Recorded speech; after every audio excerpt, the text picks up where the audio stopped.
In this video, you're going to learn about how the United Nations came into being.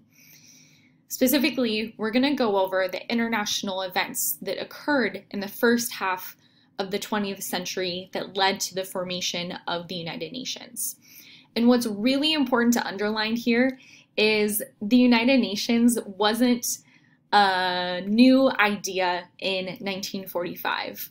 This notion that the world could create a collective world organization that would cooperate and work together to prevent violent conflict from happening, that idea has its roots more so in World War I at the very beginning of the 20th century. So to just give you a little bit of background on World War I and the influence that it had on the UN Charter, let's talk about it for just a second. World War I lasted 4 years, from 1914 to 1918. The Germans, Austrian-Hungarians were on one side, and on the other side were the Brits, the French, and the Russians. And later on, the United States decided to join the war, fight alongside Great Britain, France, and Russia. But the United States was only in the war for about the last 20 months or so. The thing about World War I is it was characterized by absolute devastation. There was an extensive amount of trench warfare that happened, and that's because we had new technology. Militaries were more sophisticated than they had been before, and so the destruction was much more significant and much more immense. You'll see here in this picture that there is a soldier wearing a gas mask, and there are even 2 dogs sitting on each side of him that have gas masks on. This is because chemical weapons were used extensively in World War I. Okay, approximately 10 million people died in this war. So at the end of the war, obviously the international community wasn't fond of what had just happened, and they wanted to prevent something like this from happening again. And so all of the key players and actors met and signed the Treaty of Versailles. The Treaty of Versailles did several things. Forced Germany to give up a lot of its territory, forced Germany to pay reparations, admit that they caused this mess to begin with. But in addition to that, President Woodrow Wilson at the time, the President of the United States, pushed for this idea that the international community should establish this world organization that would establish a new world order, specifically a more peaceful world order, where states' sovereignty and autonomy and independence would not be violated. We would have free trade, the seas would be open, and the international community would do everything that they could to prevent states from using force against one another. So here comes the League of Nations. The League of Nations was created as a result of the Treaty of Versailles. And we can talk about this later in class or a Zoom session, but I want to point out that this agreement that came out of the Treaty of Versailles, the League of Nations, wouldn't have been possible if it wasn't for the influence of a great power, and that's the United States. In addition to that, this is why the League of Nations inevitably failed, because President Wilson was never able to get the Treaty of Versailles, the League of Nations agreement, ratified by the United States Senate. At that time, there were too many members of the Senate that wanted the United States to remain as isolationist as possible. And in addition to that, members of the Senate didn't like the fact that the League of Nations was going to require that the United States get the approval of the League before engaging in violent conflict with other states. Okay, so inevitably, the League of Nations didn't work out for the international community. But the foundation was laid here, this notion, this idea that the world could establish a cooperative world organization. That idea began here. Now, let's flash forward a couple decades. Just forget about all the stuff that happened in between, and let's talk about World War II. World War II was a conflict between what we call, quote unquote, the Axis powers versus the Allied powers. And you should already be familiar with this history. However, I just want to point out that sort of Italy, Germany, Japan versus the United States, Great Britain, and France. While towards the end of World War II, it was clear that the Soviet Union was also willing to cooperate with the Allies in order to ensure that Germany didn't continue behaving so aggressively. Well, I don't think I need to explain to you, underline any further, how destructive World War II was. Just like World War I, the international community wanted to make sure that this kind of destruction didn't happen again. So while World War II was still happening, President FDR and the Prime Minister of the UK, Winston Churchill, met to discuss what would happen once they hopefully won World War II and defeated Nazi Germany. And in those discussions, they first signed an informal agreement that is referred to as the Atlantic Charter. The reason it's called the Atlantic Charter is because FDR and Winston Churchill came up with this document and this informal agreement on a boat in the Atlantic. So hopefully you won't ever forget that. Here's a picture of them discussing, who knows what with each other on that boat. I just want to share with you one quote from that charter, and you can see how it informed the underpinnings of the UN Charter that was formally signed just a couple years after this.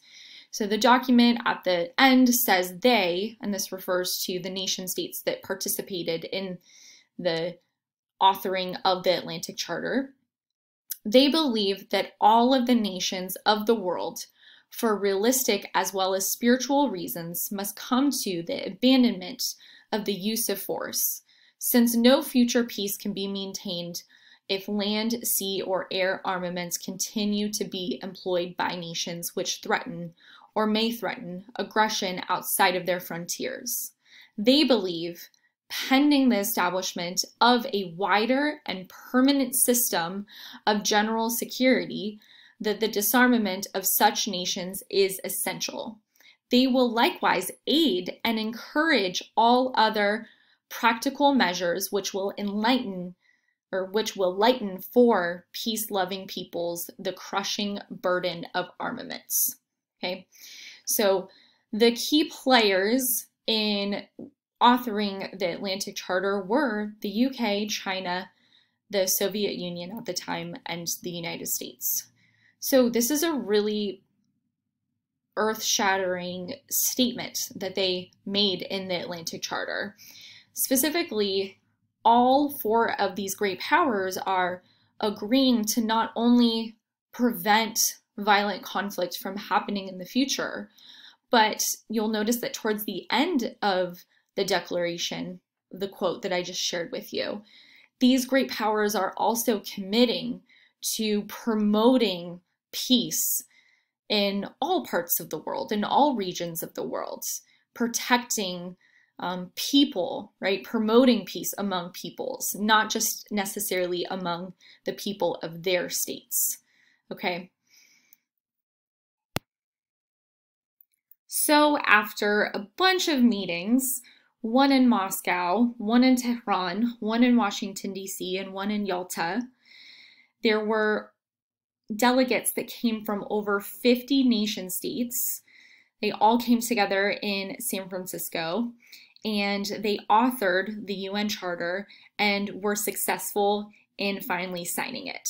So this signifies the beginning, the establishment of the United Nations. It's no surprise to you that the UN evolved thereafter through the Cold War and the oil crisis of the 1970s all the way through the 2008 financial recession, and now we're at with coronavirus.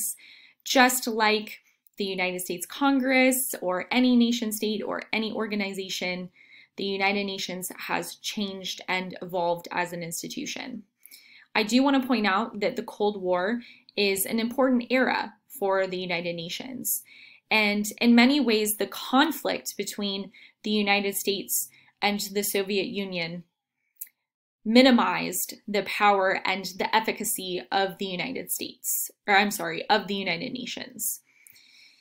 And that's because the United Nations has the Security Council, which we'll go over in a little bit. And the United States and the Soviet Union are both permanent members of the UN Security Council. And the UN Security Council uses a procedure that requires that all 5 great powers that sit on the Security Council have to authorize any sort of military engagement. And it only takes one great power to veto that proposal in order to stop that military engagement from happening. So throughout the Cold War, we saw a lot of infighting between the United States and the Soviet Union, and as a result, that minimized the effectiveness of the United Nations because of the fact that they both sit on the Security Council. In addition to that, it's important to note that because the United Nations started off with 50 member states, doesn't mean that that's the size of the UN now. The United Nations has a much higher number of member states, and that's because in the 1950s and in the 1960s, there were a lot of countries on the sub-Saharan African continent, in the Middle East, and in Asia that gained independence, as you can see from this map.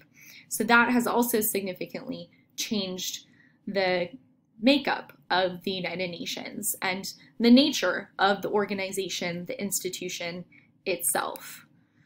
Lastly, I just want to point out some contemporary issues related to the United Nations. If you ask anybody who knows about the international system, international relations, international politics, if you ask them, what are some important events or contemporary issues that are relevant to the United Nations as an international organization today, I think that a lot of people would point out climate change. Climate change is this huge, scary, ominous threat to the international community that the United Nations is trying to grapple with, but can't seem to get other nation states to cooperate on. I think that a lot of people would point out the failure of the United Nations to authorize a UN peacekeeping mission in the case of the Syrian civil war. And then lastly, you can't forget about the United States' attempt to get the United Nations involved in several proxy wars. And so specifically, I think a lot of people would mention the fact that the United States tried to get to the UN to authorize the invasion of Iraq in 2003 and the overthrowing of Saddam Hussein. I think some others would also probably mention NATO's intervention in Libya when Libya was under the power and influence of Gaddafi. And then on top of all of this, right, we have coronavirus, we have COVID-19. So just some things to keep in mind, and I look forward to discussing all of these topics with you in class.